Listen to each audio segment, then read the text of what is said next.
Assalamualaikum warahmatullahi wabarakatuh. Kami dari kelompok 4 yang beranggotakan Muhammad Purwo Pranyoto, Nurul Arini, dan Vina Amalia Syaputri. Di sini kami mau mempresentasikan materi dari mata kuliah teori akuntansi, yaitu konsep laba. Langsung saja, inilah video presentasi dari kami.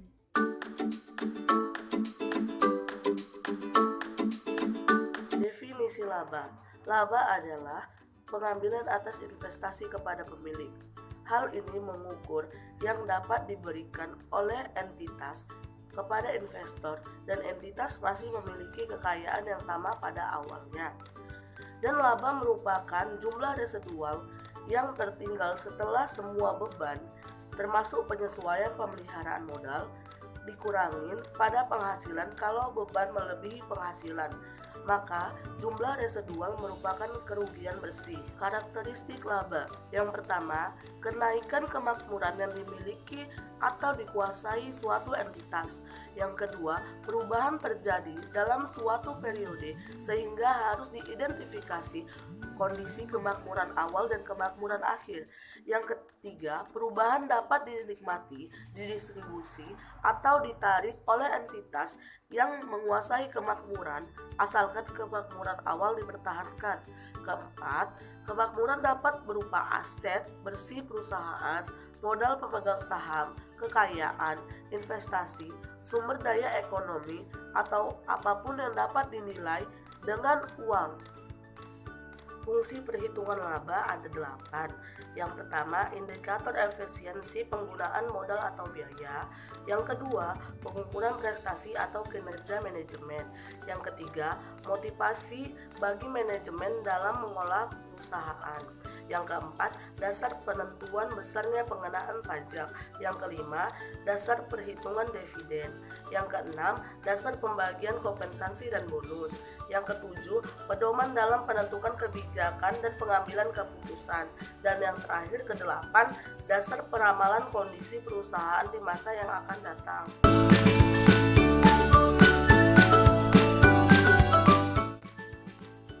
Jenis-jenis laba terbagi atas 5, yaitu yang pertama value added.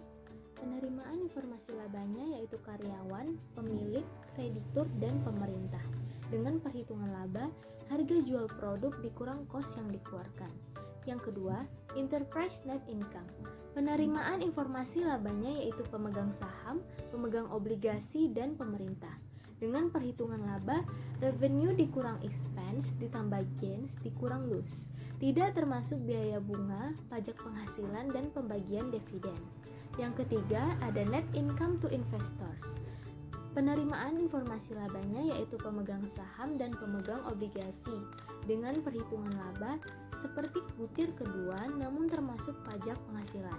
Yang keempat yaitu ada net income to shareholders. Penerimaan informasi labanya yaitu pemegang saham atau preferred stock dan common stock. Dengan perhitungan laba seperti butir ketiga namun setelah dikurangi bunga obligasi. Yang terakhir ada net income to residual shareholders. Dengan penerimaan informasi labanya yaitu pemegang saham atau common stock. Dengan perhitungan laba seperti butir keempat namun setelah dikurangi dividen preferred stock. Selanjutnya yaitu polemik tentang laba. Laba merupakan informasi penting dalam suatu laporan keuangan. Angka ini penting. Yang pertama, untuk perhitungan pajak, berfungsi sebagai dasar pengenaan pajak yang akan diterima negara. Yang kedua, untuk menghitung dividen yang akan dibagikan kepada pemilik dan yang akan ditahan di dalam perusahaan. Yang ketiga, untuk menjadi pedoman dalam menentukan kebijaksanaan investasi dan pengambilan keputusan. Yang keempat, untuk menjadi dasar dalam peramalan laba maupun kejadian ekonomi di perusahaan lainnya pada masa yang akan datang. Yang kelima, untuk menjadi dasar dalam perhitungan dan penilaian efisiensi. Yang keenam, untuk menilai prestasi atau kinerja perusahaan atau segmen perusahaan maupun divisi. Lalu yang terakhir, untuk perhitungan zakat sebagai kewajiban manusia sebagai hamba kepada Tuhannya melalui pembayaran zakat kepada masyarakat. Selanjutnya, konsep laba dalam aspek tataran atau level semiotika. Sebagai informasi yang dibutuhkan oleh para pengguna laporan keuangan, oleh karena itu, konsep laba harus dipahami sebagai suatu bahasa yang dapat dikomunikasikan. Tataran yang pertama yaitu ada sintaktika. Sasaran bahasannya yaitu aspek formal tanda bahasa atau kosakata dan tata bahasa. Untuk penekanan komunikasinya yaitu operasional dan penandaan. Yang kedua ada tataran semantika. Sasaran bahasannya yaitu aspek isi tanda bahasa atau makna. Untuk penekanan komunikasinya yaitu penafsiran dan pelambangan. Yang ketiga yaitu ada tataran pragmatika. Sasaran bahasannya yaitu keefektifan tanda bahasa atau efek komunikatif. Untuk penekanan komunikasinya yaitu fungsional dan pengaruh.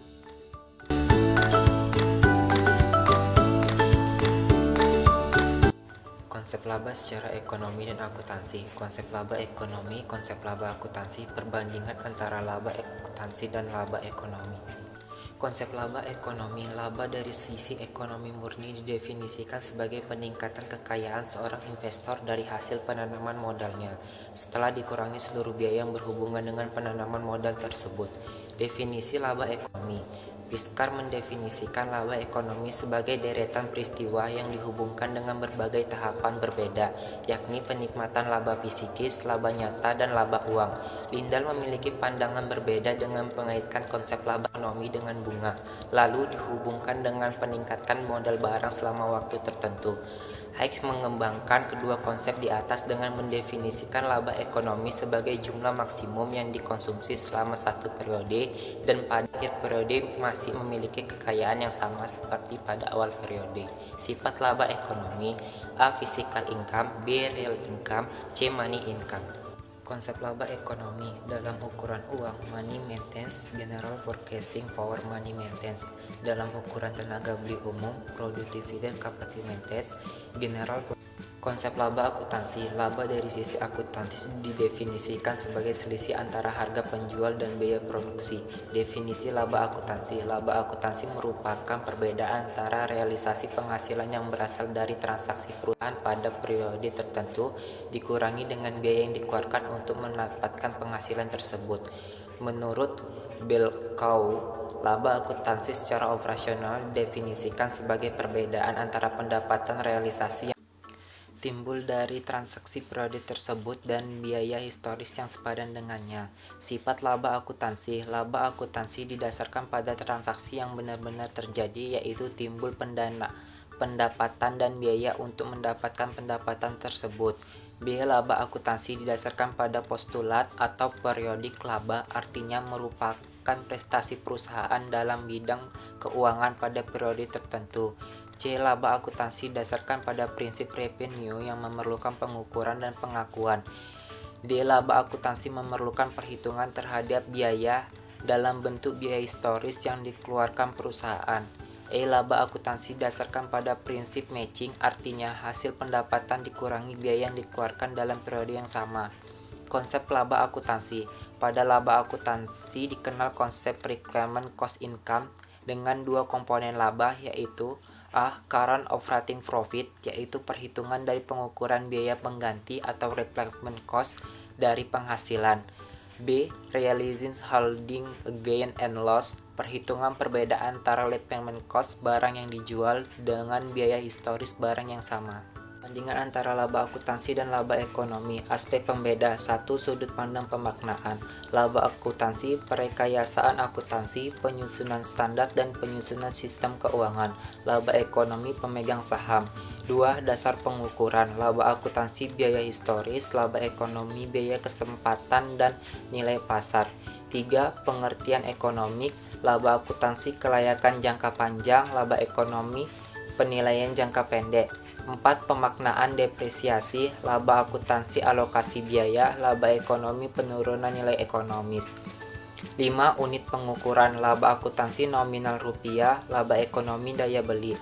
6. Konsep dasar yang melandasi laba akuntansi, kontinuitas usaha atau asas accrual. Laba ekonomi, likuiditas atau nilai tunai.